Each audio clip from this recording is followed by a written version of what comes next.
Hey guys, happy Thanksgiving week to you. And I just want to say to you two in particular, thank you for the very many times that you've come on and talked to us.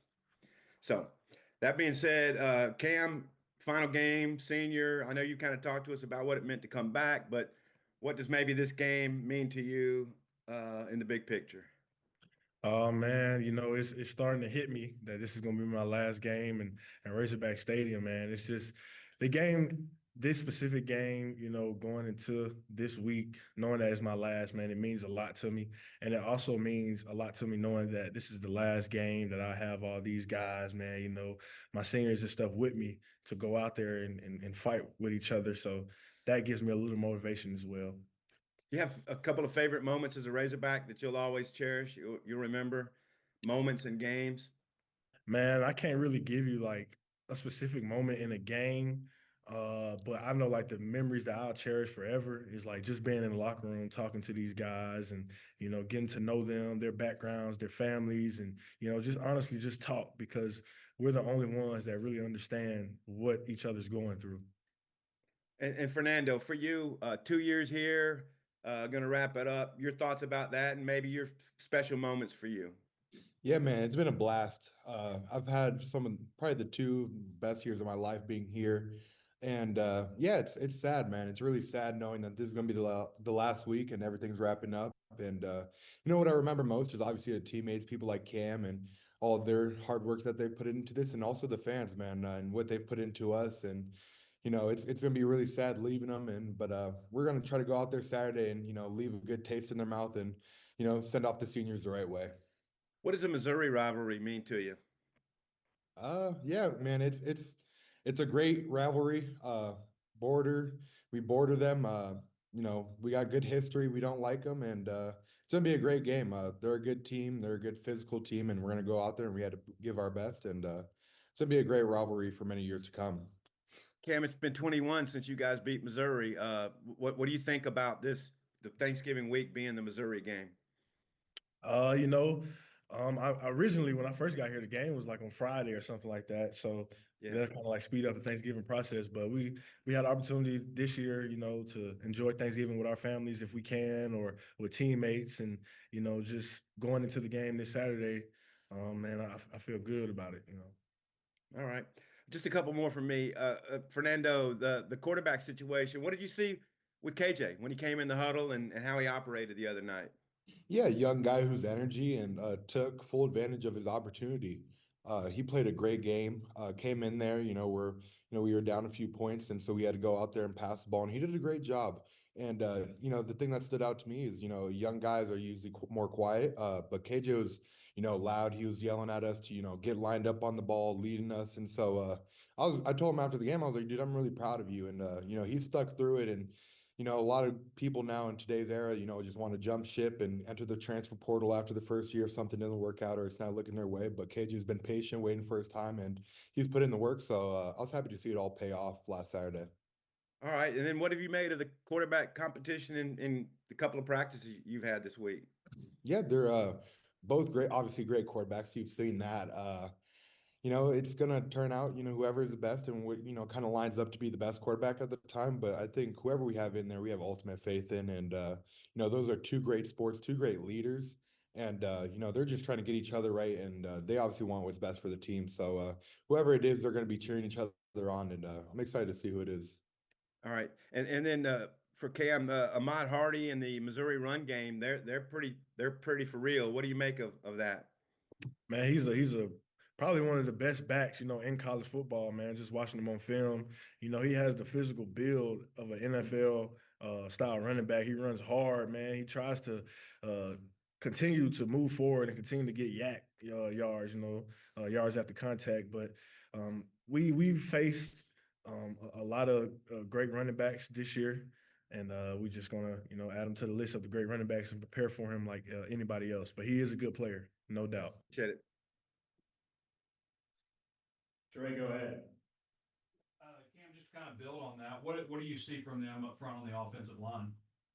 Just me personally knowing like the guys that's in front of me, just from playing them so many years, they love that stretch. They love the outside zone. They love to, run sideline to sideline, get you tired. and now this year they kind of implemented a up tempo offense, to hurry up and get things going. So they have a great offensive line, a great front. It all starts with their center. He was out last year. We played them, but he's a hell of a player as well. They're getting their quarterback, back in motion and back in action this game for real too. So they have a good offense. We just gotta keep preparing. Yeah. And Fernando, I was wondering what your thoughts on just how Talon has kind of taken this week, with this being his last game too, and there's a chance that he might not be the starter. Yeah, Taylor's just an ultimate leader at the end of the day. Whether he's playing or whatever the case is, or he's hurt or whatever it may be, he's always leading. And so, regardless if he's playing or not, he's gonna be the same old Taylor.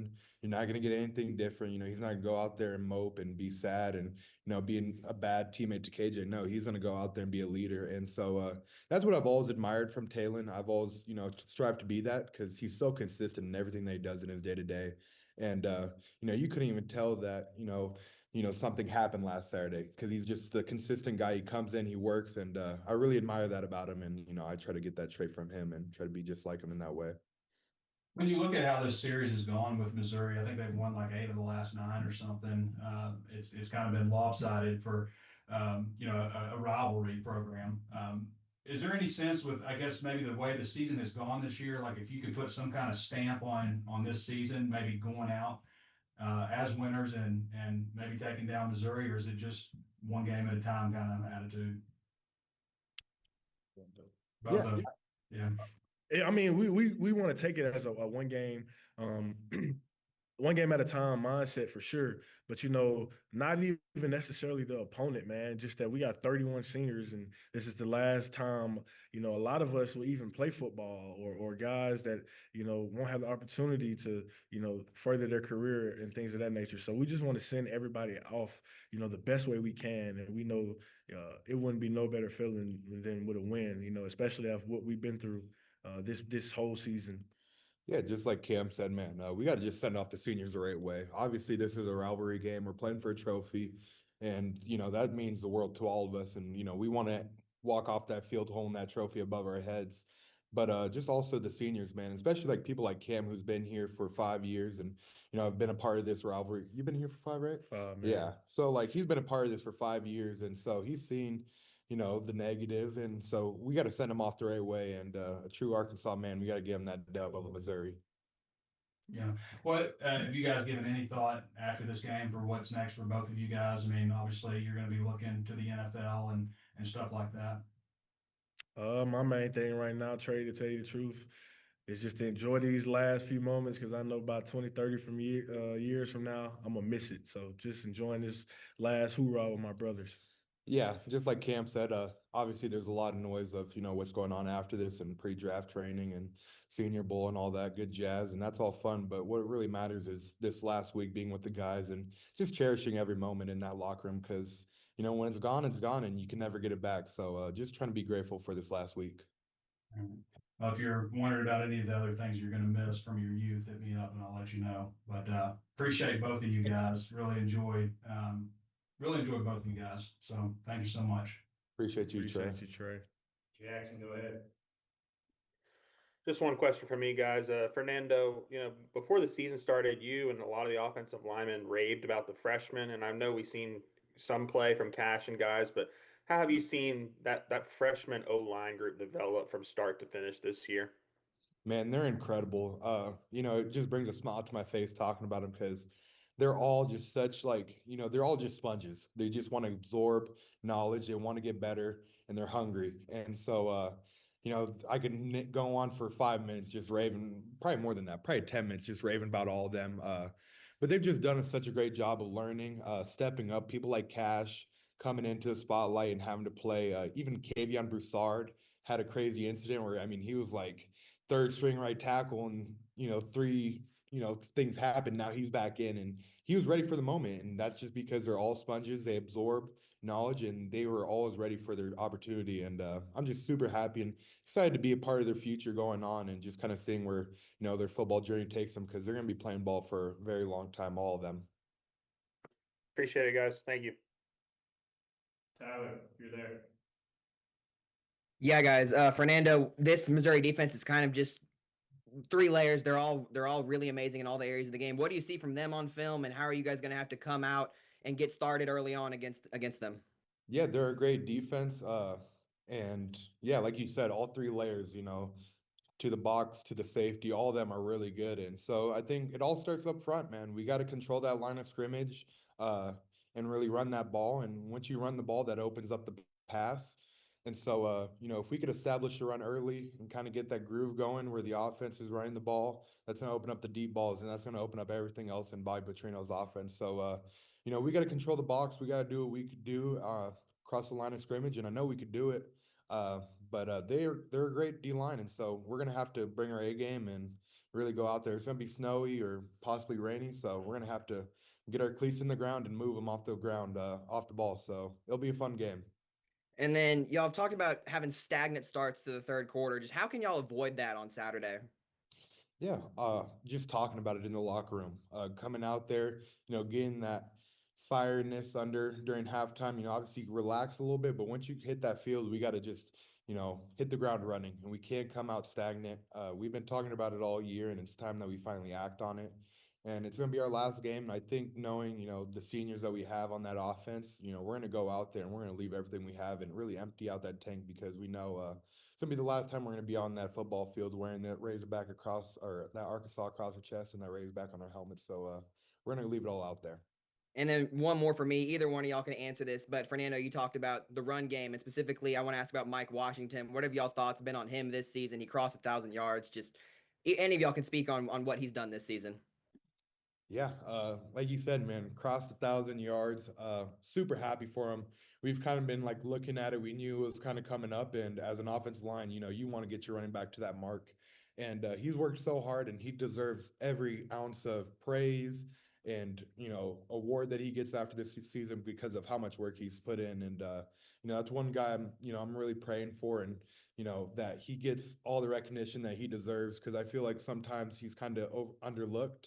And I don't know if that's because of our record or what it may be, but he's one of the best running backs in the SEC. And so, he deserves all the praise in the world. And, he works hard. And so he deserves every ounce of it. And so I'm just really happy for him and all he's done. And, that great run that he had against Texas, he'll have that framed up in his house for quite some time. Yeah, that was nasty. Thank you guys. Have a great Thanksgiving. Appreciate you, Tyler. Daniel, go ahead. Yeah, just one quick one from me. We were talking about with Coach Petrino on Monday. He said he's been able to really get to know you guys since he's been able to take over the head coaching role. I guess just since he's taken over as interim, how have you maybe each seen, your relationship with him grow, even if it was only for half a season? I can say from a defensive standpoint, Coach Petrino has spent a lot more time over there with us, joking around with us, asking about our assignments, our alignments, and he watches film on the defensive side too. He tells us things that we need to perfect our craft about, and Coach Petrino, man, he's been a fun guy to get to know even more, and just to get closer to him in this time of change as well.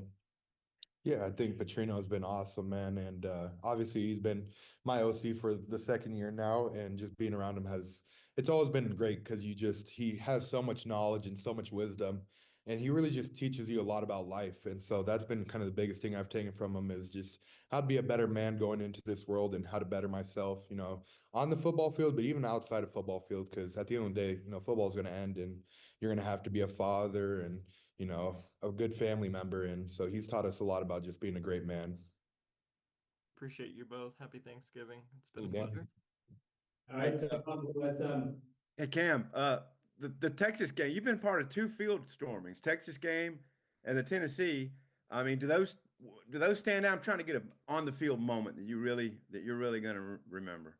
Man, probably, yeah, the Tennessee moment for sure, especially with my dad, being in attendance and him coming down to the field after I told his little hard-headed self to stay in the stands because I didn't want him to get trampled. So that's probably, that would probably be my all-time, favorite on the field Razorback moment for sure. Yeah, and Fernando, I didn't ask you what moment on the field. Yeah, it had to be that Tennessee, man. Just kind of seeing that crowd kind of shuffle down from the top of the stadium, kind of getting close to the bottom, knowing what was going to happen. And, finally having it happen, that's always been a dream of mine. And, when it happened, I ran out there, I got to find my friends instantly. And so that was definitely one of my best moments here at Arkansas. And, it was one of those ones I'll cherish forever and I'll tell my kids.